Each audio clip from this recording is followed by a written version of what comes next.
Icarus's Folly. Every science fiction horror type movie you've ever seen starts with this general idea of hubris, of scientists who've flown too close to the sun. Scientists who are like, we created this thing, we wanted to feel like gods, right? We made this thing that's so powerful, it made us feel like we must be powerful to create something so powerful, right? So it made us feel like gods. And we got so drunk on that feeling of feeling like gods, of creating this immensely powerful technology or whatever it is, we got high on it. We forgot that if you fly high enough, you get burned and you sink to the ground and you die. So you have to ask yourself with each of these technologies, and anytime you see one of these scientists or one of these computer scientists or technologists, techno-solutionists, have to ask yourself, how much of this is hubris, right? But it's also good to ask yourself that too, because hubris takes a lot of forms. If I told you that I knew exactly what was going to happen and that I could predict the future,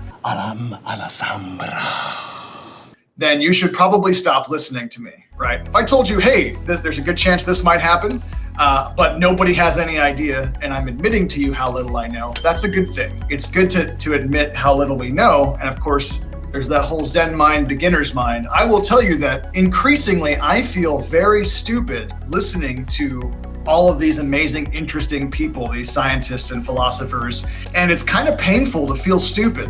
It's not a fun feeling. At the same time, that is the Zen mind, beginner's mind thing. That's the phenomenon, right? Of like realizing just how little you know. So knowing just enough, to know how little you know, is good. It's a great jumping off point. So if you know very, very little about the situation of artificial intelligence, technology, transhumanism, that's totally fine. If you know a lot about it, that's awesome. And maybe a couple of you guys could even school me. I will also tell you a quick disclaimer before we get going is I am not a Luddite. Luddite is essentially a term used for somebody who resists technology, who is anti-technology. I am not that.